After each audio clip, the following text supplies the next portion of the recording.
Հայաստանի պայմաններում միակ բանի համար կոնսենսուս, որ անհրաժեշտ է, միակ չէ, ամենակարևորը դա դեմոկրատիան է, որտեղ եթե դեմոկրատիան կորցրեցինք, պետականությունն էլ հետն են կորցրելու։ Բայց դա չի նշանակում, որ բոլորս պետք է համաձայնվենք իրար հետ։ Մեր ընտանիքում մենք չենք համաձայն, տարբեր տեսակետներ ունենք։ Եվ ես փորձում եմ համոզել, երբեմն հաջողությամբ, որ երբեմն ոչ, բայց դա շատ նորմալ է եւ շատ առողջ։ Հոգեբանորեն շատ ավելի հանգստացնող է, երբ որ մի ղեկավար ունես, որ strongman է, ուժեղ ուժի միջոց, եւ Տրամպի, օրինակ Տրամպը այդպես է խոսում, մենք հաղթեցինք, մենք այսինքն, բայց որպես փոքր երկիր, բայց փոքր պետությունները ամեն այդպիսի strongman, ուժեղ ղեկավարի հետևում կանգնած են թույլ կառույցներ, թույլ ինստիտուտներ։ Փոքր պետությունների համար շատ կարևոր է համակարգային մտածել։ Մենք պետք է միշտ օր ու գիշեր մտածենք, թե մեր կառույցները ամուր են, թե ոչ։ Բայց անշուշտ ներսի քաղաքականության հիմնականում անհատների մասին են խոսում։ Իսկ ինչպես գնահատել ինստիտուտը աշխատում է, թե ոչ։ Դա շատ ավելի դժվար է բացատրել, շատ դժվար է ինստիտուտ բառը քննարկման առարկա դարձնել, բայց դա է որպես ազգ պիտի կարողանանք համակարգ կառուցել։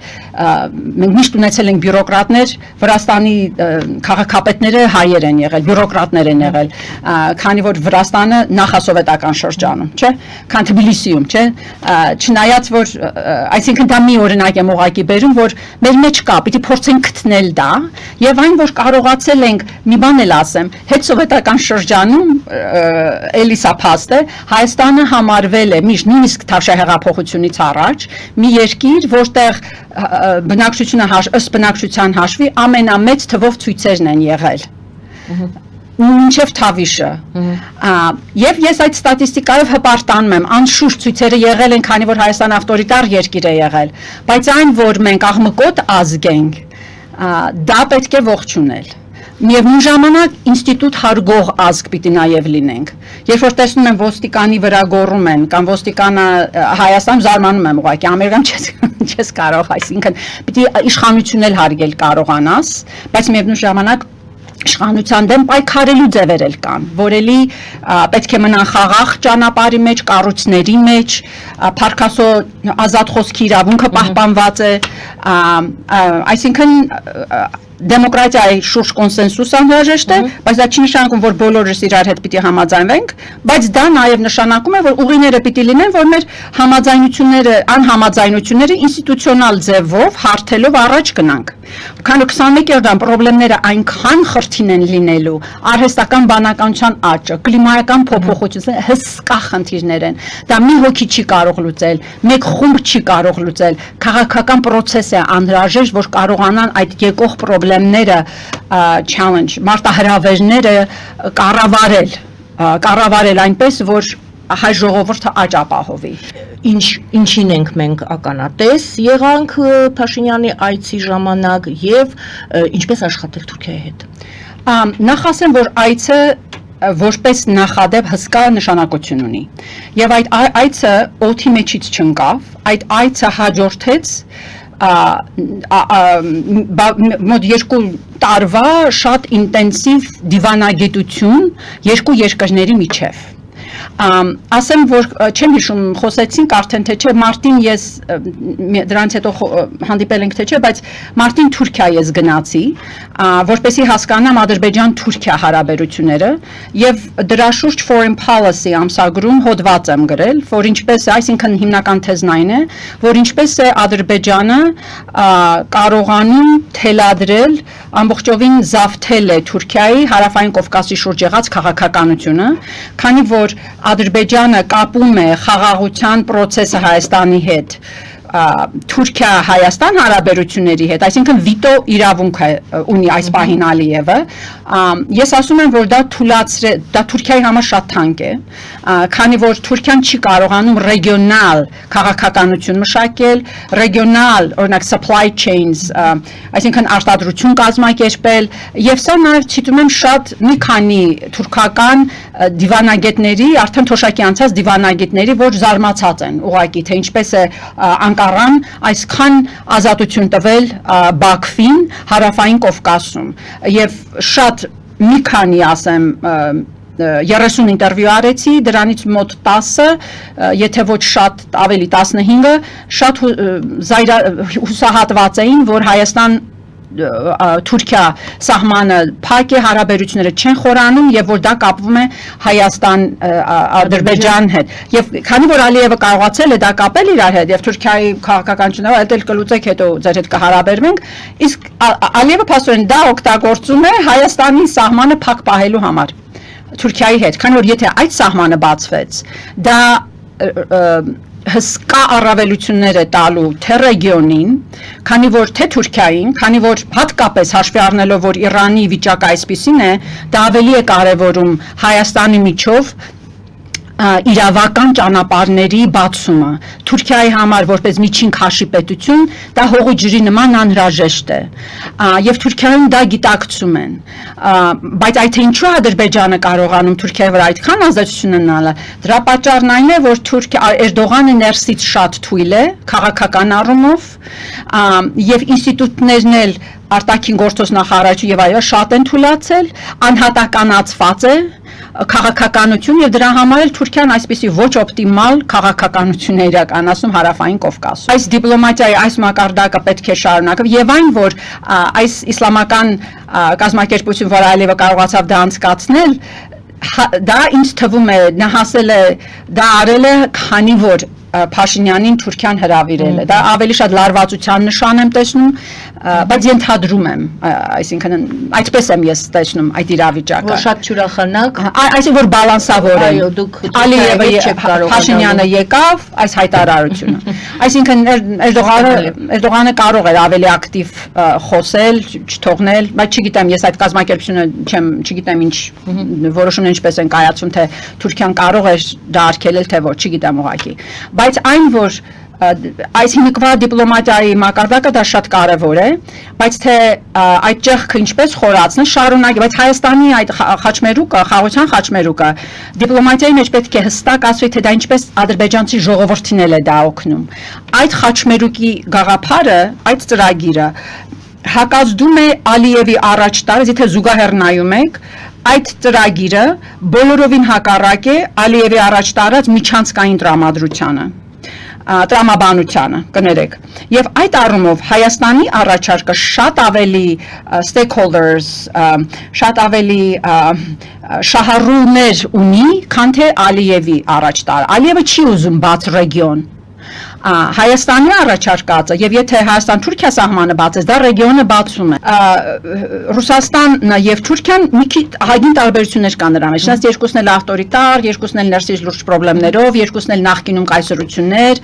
բայց Թուրքիան դեռ խրված է արևմտյան կառույցների մեջ, Թուրքիայի տնտեսությունը շատ ավելի մոդեռնիզացված է եւ այն հարցում եք թե ուրիշներ ինչ կարող են անել այդ ճեղքի մեջ, այդ ճեղքը նախ ասեմ Ադրբեջանի ադրբեջանական ժողովրդի շահերից է բխում, բաց ռեգիոնի գաղափարը պիտի առաջ տանի, դա ձեռնտու է թե Հայաստանի որպես փոքր պետություն, թե Ադրբեջանի, թե Վրաստանի, բայց Արևմուտքը արդեն սկսել է Կենտրոնական Ասիայի հետ կապվել, Եվրոհամայնքը հսկա շատ է կարևորում Հարավային Կովկասի հետ մինչև Կենտրոնական Ասիա բաց թափանցիկ այդ կապվածությունը, նրանք հասկանում են այդ ռեգիոնների կապվածության հարցը, հոդվածները վրա եմ աշխատում Եվրասիական կոնտինենտալիզմի վերաբերյալ եւ այդ առումով Թուրքիան եթե չի մասնակցում Եվրոպայի հետ այդ շղթան կառուցելու մեջ դուրս է մնում արդեն Եվրոպան դուրս է եկել Կենտրոնական Ասիայի վրա եւ սա ցույցում եմ թուրք ժուրնալիստի, որ ասել որ Թուրքիան արդեն դուրս է մնում այս աշխարհակարգ կառուցելու process-ներից, որ տեղի են ունենում Կենտրոնական Ասիայում։ Եվ քանի դեռ եւ այսինքն կորուստը այս հայ-թուրքական սահմանի փակ լինելը ստրատեգիկ կորուստ է Թուրքիայի համար։ Այդ թե ինչու Թուրքիան չի առաջ շարժում, դա ես բացատրում եմ ներքին պայմաններով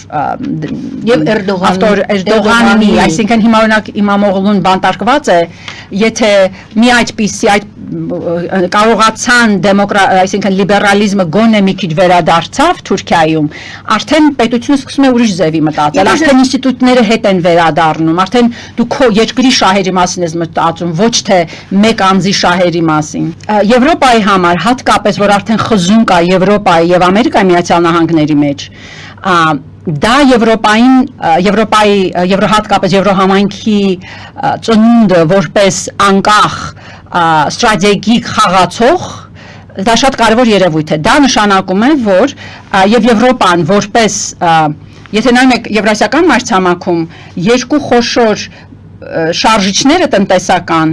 դա Եվրոպան եւ Չինաստանը, որոնք իրարից կախվածություն ունեն շուկաներեն մեկը մյուսի համար, այսինքն կապված են տնտեսական առումով։ Եվ հատկապես որ Ամերիկան արդեն փորձում է Եվրոպայի հետ պնդել, որ Եվրոպան իր հարաբերությունները Ամերիկայի հետ վերանայի, սա ավելի թափ է տալիս, որ ուշ թեշու չնայած լարվածություն կա Եվրոպայի եւ Չինաստանի մեջ, բայց շատ ձևերով իրար նաև կապված են։ Իսկ եւ եթե պատկերացնում եք քարտեզը, Ռուսաստանն էլ փարսորեն այս պատերազմով պատմականորեն հսկա սխալ թույլ տվեց եւ իր դերը որպես կապող օղակ վերացավ կամ թուլացավ, դա բարձրացրեց Հարավային Կովկասի եւ Կենտրոնական Ասիայի դերը որպես կապող օղակներ եւ Թուրքիան էլ պիտի տեղավորվի այդ շղթայի մեջ եւ այդ առումով Հարավային Կովկասի կարեւորությունը որպես բաց ռեգիոն Եվրոպայի համար եւ Թուրքիայի համար, քանի որ Թուրքիան էլ կապված է Եվրոպայի հետ, շատ է կարևոր։ Այսինքն այո, Եվրոպայի շահերից բխում են, որ բացի այդ բաց ռեգիոնի գաղափարը դա շատ պարզ գաղափար է, այն որ ազատ առևտուրը արտադրություն տնտեսական աճ է բերում հիմնականում, հատկապես փոքր պետությունների համար։ Ամերիկայի Միացյալ Նահանգները կարող է փակվել որպես տարիֆները դնի, տնտեսությունը արդյունավետությունը կընկնի, ժողովուրդը ավելի կաղքատանա, բայց ելա կգնան, նույնն էլ Ռուսաստանը, փոքր պետությունները չեն կարող շնչել։ Ադրբեջանը մինչև հիմա էլի փոքր պետություն նավթի վրա է հիմնված եղել, բայց մի ռումբով այդ բաները եթե վերացրեցին, այդ նավթային, Ադրբեջանը տնտեսություն չի ունենում։ Այսինքն Ադրբեջանի համար էլ ստրատեգիկ կարևորություն ունի բաց ռեգիոնի գաղափարը, բայց Ալիևի, այսինքն շահերի բախում կա, դրան ասում են դիկտատորի դիլեմա։ Այսինքն եթե բացվում է ռեգիոնը, դա Ալիևի համար վախ է, որ հենց որ տնտեսություն սկսեց զարգանալ, արդեն նոր տնտեսական կենտրոններ են առաջ գալիս, որը դա քաղաքական ինքը threat, սպառնալիք է համարում։ Այսինքն սա զուտ Ալիևի շահերը դարձել են Ադրբեջանի շահերը, քանի որ ավտորիտար երկիրը այս քննարկումները այնտեղ չեն լինում։ Բայց եթե ալիքը գա բացելու ռեգիոնը, Ալիևը չի կարողանա դիմակայել, ոտքի վրա չի կարողանալու կանգնել։ Չի կարողանա, բայց եթե արդեն ճնշումը Ադրբեջանի տնտեսությունը վերափոխելու արդեն շատ է, նույնիսկ այս պատերազմի ընթացքում նավթի գները չաճեցին, այլ ընկան, որը հետաքրքիր է, որը նշանակում է, որ ներդրողները այդքան էլ անհանգստացած չեն այս կոնֆլիկտով, այսինքն այդ կապիտալիզմը, գլոբալ կապիտալիզմը, այո, որպես ալիք գալիս է կապվածությունը առաջ տալիս, եւ մի բան էլ շատ կարեւոր է, որ եթե քանի որ այս Ամերիկան խոսում է տարիֆների մասին եւ այլն նացիոնալիզմը բոլոր երկրներում շատ բարձր աստիճանի վրա է, դա կարևորում է նաեւ ռեգիոնալ տնտեսություններ, այսինքն լոգիկան տեղափոխվում է, թե ոչ թե ես արտադրեմ ու անպայման պիտի հասնեմ Ամերիկա կամ Բրյուսել, որպեսի շահույթ ունենամ, արդեն դժվար է լինում այդ երկրներ տանելը, քան տարիֆներ եւ այլն, արդեն արտադրողները սկսում են ռեգիոնալ շուկաների մասին մտածել, իսկ երբ որ Թուրքիայի բիզնեսները արդեն ավելի ռեգիոնալ պիտի մտածեն, դա Թուրքիայի քաղաքական վարքը ավելի զուսպ է դարձնում, ավելի պատասխանատու է դարձնում։ Միշտ կրթությունը միշտ կարևորվել է մեր ազգի մեջ, եւ մեր ժողովուրդը ճիշտ քայլեր է շատ հաճախ արել, Թավշյա հեղափոխությունը հատկապես։ Այնպես որ ես շատ եւ ինչպես որ նշեցի, որպես ազգ մեր քաղաքական մշակույթը շատ աղմկոտ է, որը նույնպես կարևոր է։ Եվ այդ տեսանկյունից եթե նայում ենք, ես այո, Հայաստանը կարող է ունակ է դրան հասնել, բայց ասեմ, որ այդ ստրատեգիկ ռիսկերը, եթե կառույցները չամրացվեցին, իրավական համակարգից մինչև կրթական,